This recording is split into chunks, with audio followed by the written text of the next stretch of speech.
Brighton. Has anyone been to Brighton? Brighton's a lovely, inclusive seaside town, but we do have a big problem in Brighton, which is trigger warning, sexual assault and abuse on the Brighton music scene. And these days, we're very lucky and fortunate to go all around the world, and we get to go all around the States, and we've been to Asia, and we go all around Europe and get to play to lovely people like you. So what we do, everywhere we go, we always ask people if on their music scene they feel like they have a problem. So Amsterdam, I'll ask you now, on your music scene, do you feel like you have a problem with sexual assault and abuse? Even if only one person said yes, it means there's a problem. But unfortunately, the problem is actually people like me, the problem is people like Senin, the problem is people like Misha, and unfortunately the problem is people like you, because we hear really bad stuff about our friends and we don't do anything about it. So, for instance, we might have a friend called Jeff, and he's a really lovely guy, and he's been there for you in your lowest of lows. But you hear that Jeff has done something really bad to his ex, and you think, Jeff would never fucking do that. He always buys me pints. He helped me move house last week. Blah, blah, blah. Newsflash, Jeff would fucking do that. And if you do not call him out on his bullshit, he's going to do it again. And again, and again.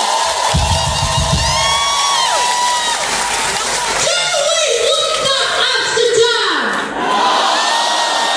Do we want to keep our music scene safe? If you hear bad shit about your friends, it's fucking hard. Call yourself an ally, call yourself a feminist. You hear something bad, you fucking call them out, right? I'm going to back this statement up with a statistic from the UK. I don't know what it's like in the Netherlands, but I can't imagine that it's very different. Because throughout the UK, only between 6 to 8% of all sexual assault cases actually end up in conviction. Okay? That means that less than 10% of all perpetrators of sexual assault end up paying for their crimes in the eyes of the law. And that tells us a few things. It tells us that the government doesn't do enough about this issue. The police certainly don't. In fact, they contribute to this statistic directly. And third of all, we as a community very often don't do enough about it either. And what do we do when our government and our police fails us? We have to look out for each other. We have to turn to our community to keep each other safe. And in terms of sexual assault, the first place to fucking start is to believe victims when they come forward to you about something that's happened to them.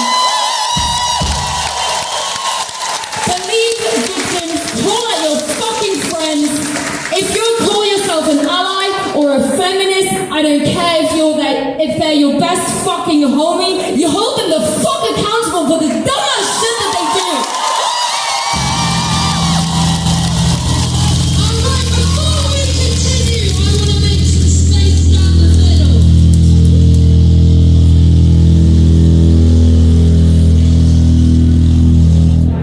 Alright, this space here is for anyone who isn't a cis, straight, white male. So, you can be a cis woman, you can be a trans woman, you can be a non-binary person, you can be trans mass, you can be a bisexual cis man, you can be a man of colour. If you are anyone that isn't a cis, straight, white male, this pit is for you now to feel safe in, okay?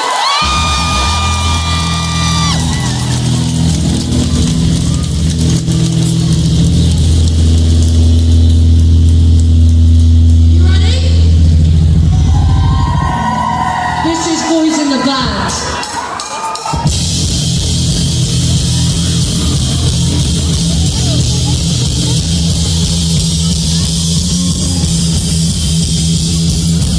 Give it a time to voice the band to produce everything that's in their day. It's time for those who flashes are running on the chest as we cheer the music come out singing. We're trying to turn to the